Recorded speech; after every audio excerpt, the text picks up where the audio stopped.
बातमीचा अर्थ आहे भरोसा आणि तुमच्या भरोसा आहे आमची जिम्मेदारी। आपण पाहत आहात NCN न्यूज। 18 ऑगस्ट 2025 लेंडी प्रकल्पग्रस्तांच्या आयुष्यातील तो काळा दिवस जो आजही रावणगावच्या नागरिकांच्या मनात जिवंत आहे। 18 ऑगस्ट 2025 रोजी लेंडी धरणामुळे बाधित झालेल्या गावांमध्ये मुसळधार पावसाने थैमान घातले होते। या दुर्दैवी घटनेत नागरिकांसह शेकडो जनावरांची जीवितहानी झाली तर अनेक कुटुंबांची घरे आणि संसार उद्ध्वस्त झाले। या दुर्दैवी घटनेला 1 वर्ष पूर्ण झाल्यानिमित्त रावणगाव पुनर्वसन येथे नागरिकांकडून ऑगस्ट 18 हा काळा दिवस म्हणून पाळण्यात आला। यावेळी कॅन्डल मार्च काढून दुर्घटनेत मृत्यू झालेल्या व्यक्तींना भावपूर्ण श्रद्धांजली अर्पण करण्यात आली। तसेच 2 मिनिटे मौन पाळून मृतांच्या स्मृतींना उजाळा देण्यात आला। यावेळी नागरिकांनी वर्षभरापूर्वी घडलेल्या त्या भयावह घटनेच्या आठवणींना उजाळा देत आपल्या भावना व्यक्त केल्या। रावणगावच्या नागरिकांनी कॅन्डल मार्चच्या माध्यमातून मृतांना श्रद्धांजली वाहत 18 ऑगस्ट 2025 हा दिवस कायमस्वरूपी काळा दिवस म्हणून स्मरणात ठेवण्याचा संदेश दिला। अशाच स्थानिक आणि महत्त्वाच्या बातम्यांसाठी NCN न्यूज TV ला लाईक, शेअर, कमेंट आणि सबस्क्राईब करा।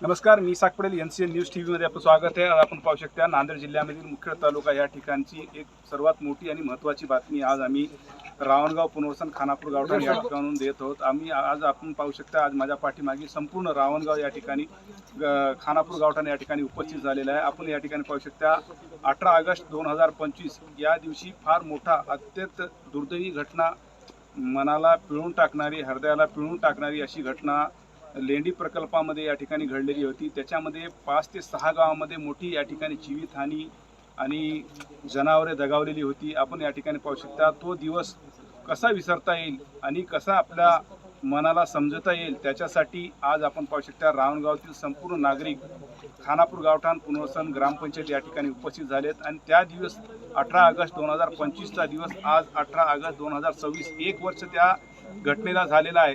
आणि ते दुर्दैवी घटना आज पुन्हा एकदा आठवण करून सर्वांनी काळा दिवस म्हणून साजरा करण्याचा या ठिकाणी मन धैर्य बांधलेलं आहे। त्याच्यासाठी आज आपण पाहू शकता या ठिकाणी आजी माजी संपूर्ण पदाधिकारी असतील, सरपंच उपसरपंच या ठिकाणचे सर्व ज्येष्ठ नागरिक आणि तरुण पिढी या ठिकाणी उपस्थित झालेली आहे।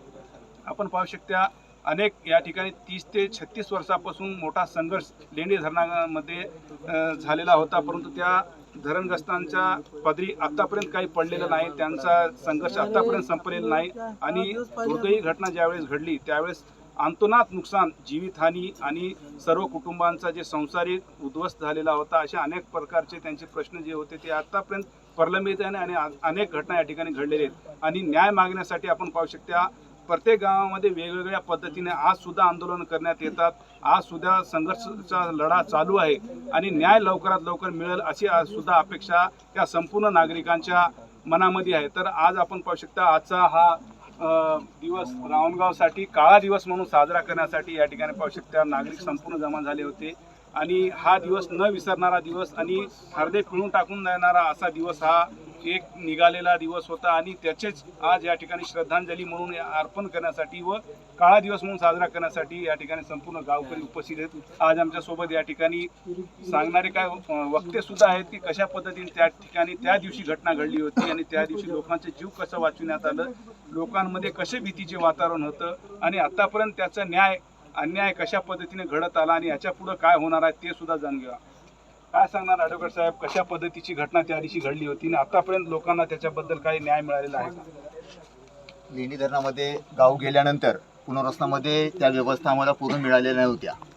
संपूर्ण पुनर्वसनाच्या व्यवस्था पूर्ण मिळाल्या असत्या तर आम्ही गाव स्थलांतरित केलं असतं। आणि ज्या काळरात्रीची आपण आताच बोलला ती एक अत्यंत दुर्दैवी अशी घटना आमच्यासोबत घडलेली आहे। प्रशासनाने ती बाजू जर समजून घेऊन आम्हाला न्याय दिला असता तर ही जीवित आणि वित्तहानी आमची कदाचित झाली नसती। परंतु कुठेतरी प्रशासनाने सुद्धा याच्यामध्ये दिरंगाई केली, ज्याचा फटका आम्हाला मोठ्या प्रमाणात बसला। प्रशासनाला आम्ही फक्त एवढ्याच मागण्या करत होतो की आम्हाला जे पुनर्वसन देण्यात आलेलं आहे, आम्ही सगळं अस्तित्व, आमचं शेत असेल, घर असेल, सर्वस्व आम्ही गमावलो, केवळ पुढच्या पिढीला किंवा पुढच्या लोकांना सुख समाधानाने जगता यावं यासाठी। मात्र प्रशासनाने आमची बाजू समजून घेतली नाही आणि हाच एक विचार करत असताना आम्ही गावामध्ये राहिलो, कारण पुनर्वसन पूर्णची व्यवस्था झाली तर आम्ही संपूर्ण तिकडे जाऊ। पण या आशेमध्ये असताना सुद्धा अचानकपणे पाऊस मोठा पडला। पण लेंडी धरणाचा जर विचार केला तर फार मोठी नदी आहे त्या नदीचा विचार केला असता तर त्याचा भाग प्रशासनाला समजायला पाहिजे होता. ती एक रात्र अशी विदारक आणि ती काळरात्र ठरली आमच्यासाठी की आजही जर ते विचार जरी केला तर कुठेतरी आम्हाला फार मोठं एक धक्का बसल्यासारखा वाटतोय. आज हा काळा दिवस खरं तर साजरा करण्यामागचा उद्देश तोच आहे की बाबा ही रात्र आम्ही विसरू शकत नाही. प्रत्येक रात्र आज 17 ऑगस्ट आणि 18 ऑगस्ट रात्रीची आमचे पुनर्वसनमध्ये असताना सुद्धा कुणी झोपलेलं नाही. इथे तशी व्यवस्था नाही, इथे काही परिणाम आमच्यावर होणार नाहीत. मात्र ती रात्र तशी होती की अचानकपणे सर्व गाव झोपलेलं असताना रात्रीच्या वेळी पाणी अचानकपणे स्पष्टपणे कित्येक लोक तर जवळपास पाण्यामध्ये बुडाल्यानंतर त्यांना कळालं की आपण पाण्यामध्ये आहोत. अचानकपणे किती धावपळ सुरुवात झाली. त्या धावपळीमध्ये कुठेतरी बरं झालं, एक चांगली जागा त्यांना काही उपलब्ध होत्या, त्या जागेमध्ये पोहोचले. म्हणून अनेक लोकांनी आपल्या तिथे जे जीव आज जिवंत बाहेर आलेले आहेत, जे बुडता वाचलेले आहेत, ज्यांच्यावर मोठा काळ आला होता, ते या ठिकाणी जिवंत आल्यानंतर आता त्यांची परिस्थिती कशी आहे? ते या ठिकाणी सुखा समाधानी राहू शकतात अशी परिस्थिती या पुनर्वसनमध्ये आहे का? प्रशासनाने दिलेला जो वचन होता त्याने आतापर्यंत पाळलेला नाही. ज्यावेळेस जीव वाचून कसे बसे ते त्यावेळेस ते अक्षरशः पाण्यामधून ते पळवाटा तिथे शोधत होती. त्यावेळेस प्रशासनाने वचन दिला होता की 18 ऑगस्टमध्ये घडलेली घटना पुन्हा कधीच घडणार नाही आणि त्या घटना घडण्या अगोदर आम्ही काहीतरी व्यवस्था चांगली करू अशा उद्देशाने त्याने आम्हाला वचन सुद्धा दिलेला होता. अनेक आमच्या मागल्या जशाच तशा प्रलंबित आहेत. म्हणजे प्रशासनाची असं वाटते की त्यांना परत एकदा घटना घडावी की काय असा त्यांचा स्पष्टपणे दृष्टिकोन दिसून येतोय. परंतु हा काळा दिवस साजरा करतोय म्हणजे आम्ही दुःख असं व्यक्त करत नाही, तर आज संपूर्णपणे आम्ही गावाकडून स्पष्टपणे हा वचन देतोय की प्रशासनाला इथून सोडलं जाणार नाही. आमच्या मागण्या जे काही आहे त्या उर्वरित मागण्या आमच्या पूर्ण केल्याच पाहिजेत. अन्यथा ज्या पद्धतीनं आम्ही एकदम सर्वस्व हिरावलंय तुम्हालाही ते संपूर्ण भाग हिरावला जाईल हे स्पष्टपणे मी आज आवाहन करतोय. आज आपण आमच्यासोबत पाहू शकता या ठिकाणी काँग्रेसचे तालुका अध्यक्ष आहेत आणि रावणगावचे 20 वर्ष नेतृत्व करणारे राजू पाटील सरपंच, माजी सरपंच या ठिकाणी आहेत आणि त्यांच्या नेतृत्वाखाली आतापर्यंत अनेक कामं या ठिकाणी घडलेली आहेत. साहेब, काय सांगणार, कशा पद्धतीनं येणाऱ्या काळामध्ये हा पुनर्वसनचा विकास होईल, या ठिकाणच्या लोकांना कशा पद्धतीनं जगण्यासाठी त्यांचे रोजगाराची उपलब्धी होईल, काय प्रयत्न करणार आहोत? आज रावणगाव हे लेंडी धरण हे आपलं 1986ला भूमिपूजन झालं. जवळपास 39 वर्षे नंतर 2012पासून काम कंटिन्यू 12 वर्षे बंद करण्यात आलं. त्यानंतरसुद्धा प्रशासनाने पुनर्वसनाचे विषय असतील, वाढीव कुटुंबाचा विषय आहे, सानुगुराचा विषय आहे, अशी मागण्या होत्या. आपले अविवाहित मुलांचा विषय होता.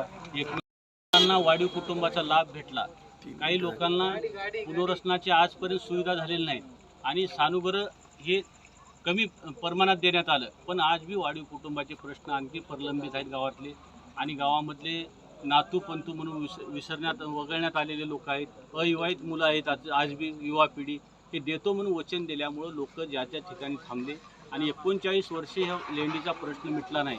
54 कोटीचं धरण आज 2200 कोटीला गेलं, पण आजपर्यंत शेतकऱ्याचा प्रश्न मिटला नाही, शेतमजुराचा प्रश्न मिटला नाही.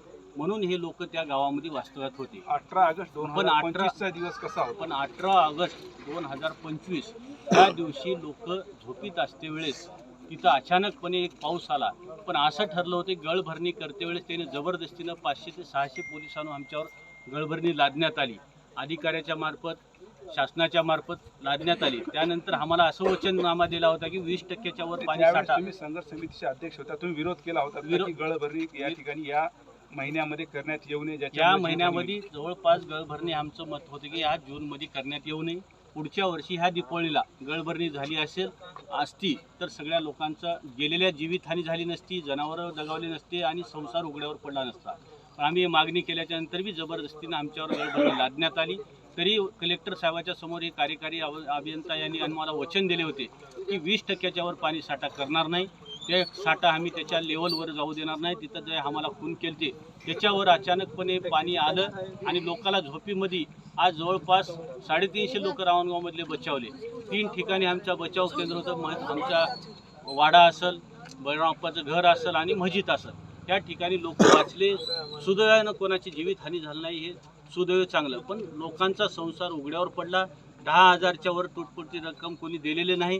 कोणतीच आशा आम्हाला भरपूर काही मागण्या देतो म्हणले, पण कोणतीच सुविधा झालेली नाही. आजपर्यंत लोक वंचित आहेत आणि या पुनर्वसन ठिकाणी आज बी पाण्याची सोय नाही, लाईटची सोय नाही, व्यवस्थित लोकांना प्लॉट वाटप नाहीत. बरेच काही सुविधा असताना सुद्धा शासनानं आम्हाला जबरदस्ती गळभरणी करून आज बी धरण पूर्णता नाही. 2 वर्ष लागतात आणि गेटचं काम होण्यासाठी. सर्वात मोठी या ठिकाणचा असा मुद्दा आहे की आता ग्रामपंचायत या ठिकाणी कधी येणार आहे आणि ग्रामपंचायत कधी स्थलांतर होईल, या ठिकाणी ग्रामपंचायत आल्यानंतर पुढचा विकास आणि नमुना नंबर 8ची अशी लोकांची मागणी आहे, ती कधी होईपर्यंत? ग्रामपंचायतचा विषय असा आहे, फक्त 12 गावामध्ये एकच रावणगाव असं आहे की 12 गावामध्ये रावणगाव हे देगलूर तालुक्यामध्ये आल्यामुळं तिथं आपलं महसूल विभागानं मंजुरी दिली देगलूर तालुक्यानं, पण आपण रावणगाव हे मुखेड तालुक्यातून आजपर्यंत तिथं चालवलं. घरकुलचा विषय असेल, निराधारचा विषय असेल, आजपर्यंत जे सुविधा असतील इथले तरी आपण इथं आजपर्यंत चालवत आल्या, पण शासनानं इथल्या म्हणजे लेंडी धरणातील जे सुविधा आहेत, पाण्याची सोय आणखी भरपूरपणे झालेली नाही. आजपर्यंत लोकांना घरपोच पाणी भेटत नाही. या सुविधा होईपर्यंत आम्ही आजपर्यंत इथले आणि हे पूर्ण सुविधा झाल्याशिवाय आम्ही घेणार नाही की आम्ही त्याला ठामपणे सांगितलेलं आहे. पण आता इथं ग्रामपंचायत आणण्यासाठी आपल्या 2 तालुक्याच्या समावेशमध्ये आपलं गाव अडकलेलं आहे. जर आपल्या इथं कोणतीही सुविधा आली, आपली संस्था आली, पहिल्यांदा जिल्हा परिषद शाळेचं असेल, एक कोकण दुकान आहे, 2 अंगणवाड्या आहेत, ते सगळे आपले देगलूर तालुक्यामध्ये समाविष्ट करत आहेत. आमचं मत आहे की बाबा तुम्ही मुखेड तालुक्यातूनच आम्हाला सगळी महसूल खातं असेल, पोलीस स्टेशन असेल, पंचायत समिती असेल, आम्हाला त्याच तालुक्यातून ठेवा. पण ते पेचामध्ये गाव सापडल्यामुळं ग्रामपंचायत आपली तिथं आहे. ग्रामपंचायत इथं आणण्यास काय हरकत नाही, पण ग्रामपंचायतच्या तांत्रिक अडचणीमुळं ग्रामपंचायत तिथं ठेवण्यात आलेली आहे. शेडमध्ये लोक वास्तव्यात होते, त्यांना सुद्धा हलवा म्हणून म्हणले. आता फक्त 10 ते 15 कुटुंब राहतात तिथं. त्याची घराची सोय नाही, त्याचे काही सुविधा भेटले नाहीत म्हणून ते लोकांची आणि घर सुविधा झाली नाही म्हणून तिथं आज बी वास्तव्यात आहेत. पण त्याचे आणखीन प्रश्न मार्गी लागलेले नाहीत. 1 वर्ष होऊन गेला या गोष्टीला. पण जे ग्रामपंचायतचा विषय आहे ते शासनाच्या प्रलंबित आहे. त्याचे वेळोवेळी परवा मी सगळ्या कार्यालयाला अर्ज दिलो की बाबा कोणते तर आम्हाला हे तर तालुक्यात द्या, ते तर तालुक्यात द्या, कोण्याही तालुक्यात ठेवलं तर आमची काय हरकत नाही, पण आम्हाला सगळे सुविधा हे इथं रावणगाव पुनर्वसन म्हणूनच भेटायला पाहिजे. दुसऱ्या गावात आम्ही जाणार नाही आणि रावणगावच हे गाव राहणार. याच्यामध्ये काय झालेलं आहे की इथं जेव्हा बी महसूल खात्याची मंजुरी झाली, रावणगाव, भाटापूर, हसनाळ, मारजवाडी आणि भासवाडी या 5 गावच्या नावानं मंजुरी भेटलेली आहे. ग्रामपंचायत हा राजकारणामुळे अडवणूक आहे का फक्त शासनामुळे अडवणूक? शासनामुळे अडवणूक आहे, राजकारणाचा विषय नाही. इथं ग्रामपंचायत राहिली का तिथं राहिली का आम्हाला काहीच अडचण नाही त्याच्यामध्ये. मुद्दामून हे काही करायचा विषयच नाही. आपण वेळोवेळी शासनाकडे पत्रव्यवहार केलेला आहे. परवासुद्धा आपण सगळे आपले इर्शाद पाटील माझ्यासोबत होते. आम्ही पूर्ण कलेक्टर, शिओ, डिप्टी कलेक्टर सर्वांना पत्र दिलं की बा तुम्ही हे निर्णय लवकरात लवकर घ्या, नाही तर इथं तर नवीन वार्ड रचना करा, इथं तर ग्रामपंचायत करा, तर तिथून करायचं असलं तर मुखेड तालुक्यामध्येच आम्हाला ठेवा. येणाऱ्या आमची काय अडचण दिवसामध्ये नाही. तुमच्या गावातले अनेक प्रश्न या ठिकाणी प्रलंबित आहेत, जसे की या ठिकाणी वाढीवचा प्रश्न असेल, मग त्याच्यानंतर भूखंडाचा प्रश्न असेल, नमुना नंबर 8चा प्रश्न असेल आणि या ठिकाणी काही व्यक्तींना फक्त मुलीच आहेत, मुलं नाहीत, त्यांना काहीतरी अनुदान मिळण्याचा प्रश्न असेल. अपंग व्यक्ती काय तुमच्या गावामध्ये आहेत, त्यांना सुद्धा एक वाढीवचं अनुदान मिळालेलं नाही. त्याच्यासाठी आपण काय पाठपुरावा करणार? वेळोवेळी आपण शासनाकडे पाठपुरावा केलो.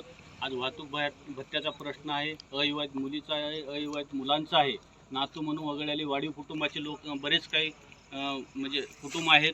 अशा सगळ्या व्यक्तींना आपण लाभ भेटावा म्हणून मुंबई मंत्रालयात असेल, अजितदादाकडे बैठक झाली, या विषयावर भरपूर काही चर्चा झाली, पण निर्णय हे होत नाही. त्याच्यासाठी आणखीन एक आपण 11 गावची आम्ही बैठक बोलवणार आहोत. येणाऱ्या काळामध्ये वाहतूक भत्त्याचा प्रश्न मिटला पाहिजे. सगळे प्रश्न मिटले, आपण सगळे एका मनानं सगळे एक होऊन एक वेळेस आपण मोर्चा काढू, हे मी तुम्हाला वचन देतो. आणि लवकरात लवकर ह्या विषयावर आपण निवेदन देऊन आपण सगळेजण बसून ह्याच्यावर ठरवू. पुढील निर्णय आणि दिशा आजच्या काळा दिवसाच्या दिवशी मी शब्द देतो, सर्वांनी आपण विचार करून एक निवेदन तयार करून या विषयावर कसं लवकरात लवकर न्याय भेटेल हे शासनाला भांडण्यासाठी आपण सगळेजण तुम्ही आम्ही मिळून चांगल्या पद्धतीने लढा देऊ, हे मी तुम्हाला वचन देतो. आणि येणाऱ्या काळामध्ये ह्या लोकांना लाभ भेटणे जरूर. भूकंपग्रस्त आणि धरणग्रस्त हे कुटुंब उद्ध्वस्त होतात. जसं पक्षी उडाल्यासारखं आपल्या गावातले लोक गेले बाजूबाजूला आज इथं येऊन राहत आहेत. लोकांना पाणी नाही, लाईट नाही, तर आणखी सुविधा शासनानं करून दिलेली नाहीत. भरपूर लोकांचे व्यथा आहेत. हे व्यथा पूर्ण झाल्याशिवाय आपल्याला काही इथली सुविधा हातात घ्यायचं नाही. व्यतिरिक्त इथल्या सुविधा चालू राहतील, लोकांची अडीअडचणीचे कामं करूत आपण, पण इथली जे मेन सुविधा आहेत ते सगळे एक पाण्याची टाकी आणखीन एक झाली पाहिजे, नवीन पाईपलाईन झाली पाहिजे. 2012मध्ये प्लॉट वाटप झाले, त्या लोकांना आणखी लाईट नाही, तिथं पाण्याची सोय नाही. लोक आज परेशान आहेत, तिथं खूप कुटुंब परेशान आहेत, आज उघड्यावर पडलेले आहेत. बेघराचा प्रश्न आहे गावातला. आपल्या बऱ्याच लोकांचे प्लॉट वाटप आहेत, शिल्लक असून सुद्धा उडवाउडीचे उत्तर देत आहेत. याच्यासाठी आपण ठोस निर्णय, एक निवेदन तुम्ही आम्ही सगळेजण बसून आपल्या विचारानं तयार करून एक तारीख देऊ. लेंडीवर होईल ना, कलेक्टर ऑफिसवर होईल ना, तहसीलवर एक मोर्चा काढून त्याची भूमिका. रावणगाव काळा दिवस आज आपण या ठिकाणी आपल्या पर्यायीनं साजरा करतो. तोच आपल्या ह्या ठिकाणी नांदेड जिल्ह्याच्या कलेक्टर ऑफिसमध्ये नोंद करण्यासाठी प्रयत्न करणार का रावणगाव हा काळा दिवस साजरा करण्यासाठी? आज हे रावणगाव हे काळा दिवस उद्ध्वस्त झालं. आमचं गाव होतं ते नव्हतं झालं. तिथं आपण जन्मलोत, तिथं वाढलोत. आज गाव म्हणजे एक रात्रपासून जे व्हिडिओ चालला आहे आज व्हॉट्सअपला, त्याच्याबद्दल आम्हाला खूप खंत आहे. ते बघूसुद्धा वाटत नाही, इतकं वाईट दिवस आपल्याला जीवनात आला. पण एक जीवितहानी झाली नाही, हे मोठी दुर्दैव टळलं आणि ते परमेश्वराचे उपकार आहेत आपल्यावर.